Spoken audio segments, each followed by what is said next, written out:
Okay, so now let us discuss graphing polynomial functions.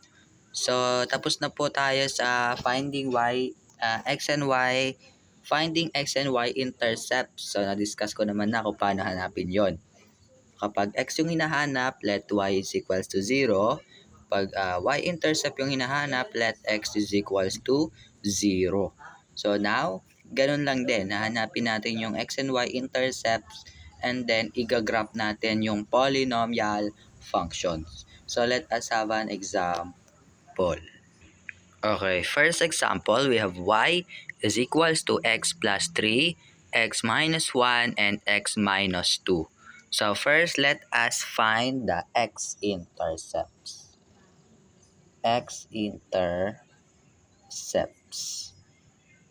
So since we have 3 factors, so therefore we have 3 x-intercepts. Kasi sabi nga natin, x-intercepts are the roots or the zeros of the polynomial function.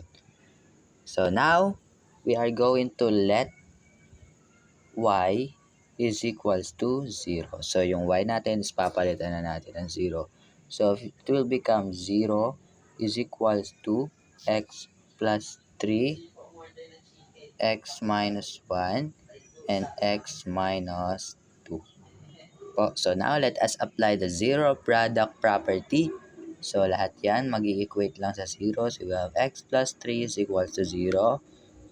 X minus 1 is equals to 0.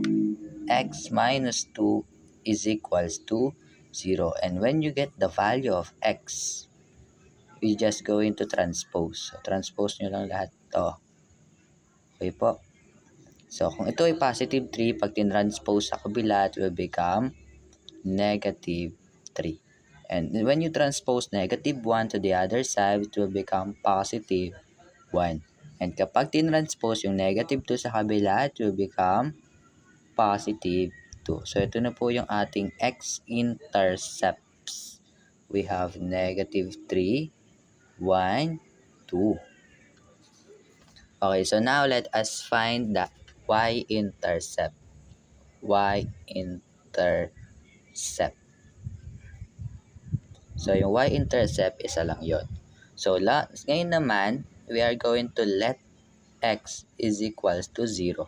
So, ngayon, x naman yung magiging 0. So, going back to our polynomial function, we have y is equals to yung mga x, papalitan natin yung 0. So, we have 0 plus 3, 0 minus 1, and 0 minus 2. So, we have y is equals to 0 plus 3 is 3. 0 minus 1 is negative 1. 0 minus 2 is negative 2. And then multiply 3 times negative 1 is negative 3. And negative 3 times negative 2, it will become positive 6. So our y-intercept is positive 6. Okay po. So now, let us now graph since nahanap na natin sa x and y intercept. Okay, so binura ko lang pero ito yung mga nakuha nating x and y intercept. We have negative 3, 1, 2. Sa y-intercept naman is positive 6. So now, let us now graph. So maglalagay tayo ng line. Ito yung y-axis. Ito yung ating x-axis. So since ito yung ating y-axis, so since ang y-intercept natin is positive, therefore pataas ang ating y-axis. So let us count by 2 na lang. 2, 4, 6. So ito yung 2, ito yung 4, ito yung 6. Okay po. And then sa x-intercept naman, we have negative. So maglalagay din tayo dito sa kabila. Pag ganito po kasi, pag pa left, negative. Pag pa right, positive. So, we have negative 1, negative 2, negative 3. Ganun na lang ito. Negative 2, negative 3. Okay po. Now, may mga positive din. So, maglalagay din tayo. We have 1, 2. Ito yung 1 and 2. So, now let us now graph. Since our degree is 3, kung ilan yung ating x-intercept, yun yung degree ng ating polynomial function. since the degree is odd and our leading coefficient is positive, then yung left natin is falling and then yung right is rising. So kapag ka ginrap nyo po yan, it will become, ipo-point nyo po muna pala, -3, +1, +2, and -6. So dito dapat tatama sa mga pinoint nyo.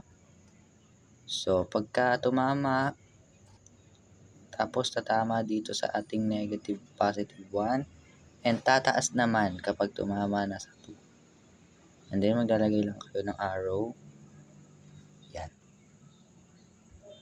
Okay, so yan na po yung graph ng ating polynomial function. Sorry if hindi maganda ang ating pagka-graph. Pero pag maganda kayong mag-graph, okay yan. Maganda yan. Pero pagka ginrap nyo yan, ganyan yan. Kasi if add naman yung ating degree, so since yung so meaning yung left natin is falling and then yung right is rising. Okay po. So ganun lang po mag-graph ng polynomial function. You're just going to determine the degree and the leading coefficient, and then pag alam niyo yung mga properties ng graph, madali na lang yan. Sinabi naman yon sa first lesson ng second quarter. So thank you for watching.